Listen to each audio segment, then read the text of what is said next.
Hey everyone, welcome to Raj economics and commerce classes. मैं हूं नीरज कुमार और आज मैं आप लोगों के बीच आ गया हूं एक बहुत ही बेहतरीन टॉपिक को लेकर के, जिसका नाम है मार्शल लर्नर कंडीशन। ठीक है, आप अगर इकोनॉमिक्स के स्टूडेंट हैं और किसी भी कॉम्पिटिटिव एग्जामिनेशन का प्रिपरेशन कर रहे हैं तो उसमें ये एवरग्रीन टॉपिक है, ये है ना, बड़ा ही इंटरेस्टिंग टॉपिक है, अक्सर क्वेश्चन आया करता है इससे। ठीक है, अगर मैं जितना भी बताऊंगा अगर आप दिमाग में रख लीजिएगा ना, तो कभी भी एग्जाम में बैठेगा इससे क्वेश्चन आ गया तो आपका गलत हो ही नहीं सकता है।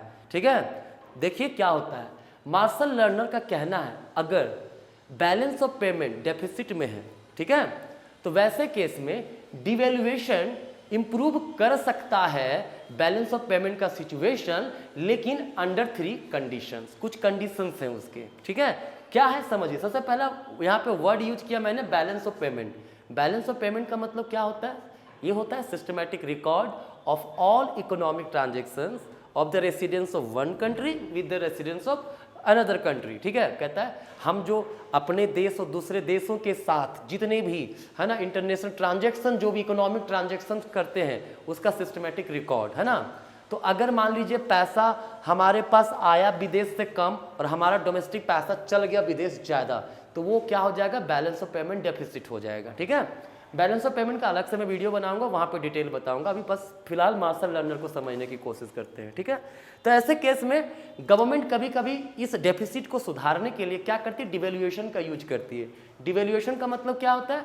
Reduction in the value of domestic currency with respect to foreign currency. ठीक है, जो हमारा डोमेस्टिक करेंसी का वैल्यू है उसको रिड्यूस करेगा फॉरेन करेंसी के रिस्पेक्ट में, ताकि फॉरेनर को हमारा प्रोडक्ट सस्ता लगे। ठीक है, वो ज़्यादा खरीदे। ठीक है, और हमारा एक्सपोर्ट बढ़ सके। क्लियर? तो ये डिवैल्यूएशन का काम करती है गवर्नमेंट, है ना, बैलेंस ऑफ पेमेंट को सुधारने के लिए। लेकिन अब कंडीशन मार्शल लर्नर ने क्या कहा कि डिवैल्यूएशन तभी काम करेगा ना जब elasticity of export plus elasticity of import greater than 1 हो। मतलब sum of elasticity of export and import का जो सम है वो 1 से ज़्यादा होना चाहिए, मतलब इलास्टिक होना चाहिए। ठीक है, then it will improve balance of payment deficit, otherwise improve नहीं करने वाला है। ठीक है, ध्यान रखिएगा।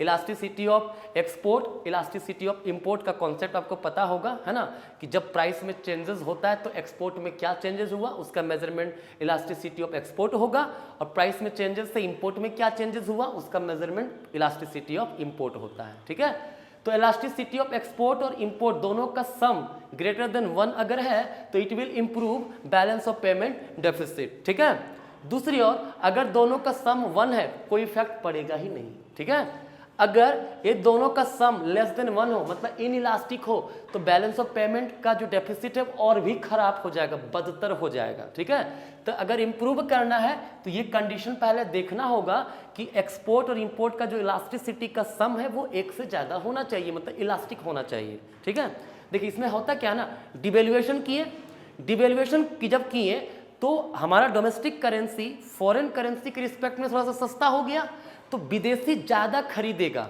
अगर इलास्टिक एक्सपोर्ट है इसका मतलब थोड़ा सा प्राइस अगर हम लोग इंडियन करेंसी का घटा दिए वैल्यू, तो विदेशी बहुत ज़्यादा अगर एक्सपोर्ट करने लगे, मतलब हमारा सामान बहुत ज़्यादा खरीदने लगे, ठीक है, तो हमें फ़ायदा तो होगा ना। मैंने थोड़ा सा प्राइस घटाया और एक्सपोर्ट बहुत ज़्यादा बढ़ गया। ठीक है, तो ये इलास्टिक एक्सपोर्ट कहलाता है। ठीक है, तो अगर वैसा सिचुएशन है ना, तो ऑब्वियस सी बात है बैलेंस ऑफ पेमेंट का जो डेफिसिट है उससे इंप्रूव करेगा। ठीक है, अब इसमें कंडीशन यही है कि अगर ये बिना देखे अगर डिवैल्यूएशन कर दिया जाए तो बड़ा ही अजीब इफेक्ट भी पड़ सकता है, क्योंकि अगर मान लीजिए लेस देन 1 है, मतलब इनइलास्टिक है, एक्सपोर्ट इंपोर्ट है ना वो इनइलास्टिक है, तो ऐसे केस में क्या किया, मैंने डिवैल्यूएशन भी कर दिया और प्रोडक्ट का डिमांड भी हमारा बहुत अच्छा नहीं बढ़ा, एक्सपोर्ट नहीं बढ़ा। ठीक है, तो पैसा और भी तो कम आएगा पहले से, और भी वैल्यू कम आएगा ना हमारे पास। ठीक है, तो वही है, अगर दोनों का सम लेस देन 1 है तो it will worsen the balance of payment deficit. ठीक है,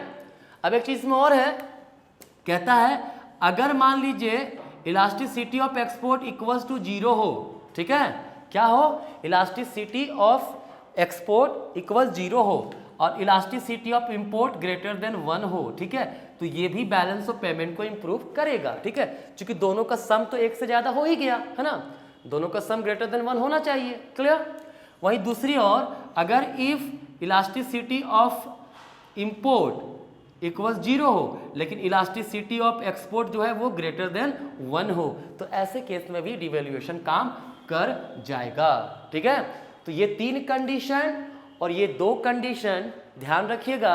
ये कंडीशन बैलेंस ऑफ पेमेंट के डेफिसिट को सुधारेगा, ये कंडीशन भी सुधारेगा, ये कंडीशन भी सुधारेगा, क्योंकि ये दोनों जो है इसी का एक पार्ट है। ठीक है, यहाँ पे कोई असर नहीं करेगा। अरे जितना परसेंटेज चेंज किए प्राइस में उतना ही परसेंटेज डिमांड भी बढ़ा। ठीक है, तो प्राइस जितना पैसा पहले आ रहा था उतना ही पैसा अब भी आएगा, कोई चेंजेस नहीं आएगा, है ना। लेकिन अगर लेस देन 1 है तो जितना पैसा मैंने करेंसी का वैल्यू डिक्रीज किया या चेंज किया, ठीक है, उससे काफ़ी कम फायदा हुआ। अगर फायदा और भी खराब हो जाए स्थिति, तो ये वाला सिचुएशन है जहाँ पे बैलेंस ऑफ पेमेंट का जो स्थिति है पहले से और भी बदतर हो जाएगा। ठीक है, तो ये कंडीशन तीनों याद रखिएगा, ये 3 फॉर्मूला और ये दोनों, इससे सवाल अक्सर आता है। अगर ये 3 याद रहेगा और ये दोनों, तो आपका क्वेश्चन कभी गलत हो ही नहीं सकता है। यही है, it's all about Marshall Lerner condition. ठीक है, चलिए, तो आज का ये वीडियो आपका यहीं तक। अभी मैं कुछ ऐसे टॉपिक्स को लेके आता ही रहूँगा कॉम्पिटिटिव एग्जामिनेशन के लिए, जो इंपॉर्टेंट टॉपिक्स हैं, ठीक है, जिससे अक्सर हर एग्जाम में सवाल पूछते हैं। तो इसी प्रकार का मैं वीडियो आपके पास लेके आया करूँगा। आज के लिए यहीं तक, धन्यवाद।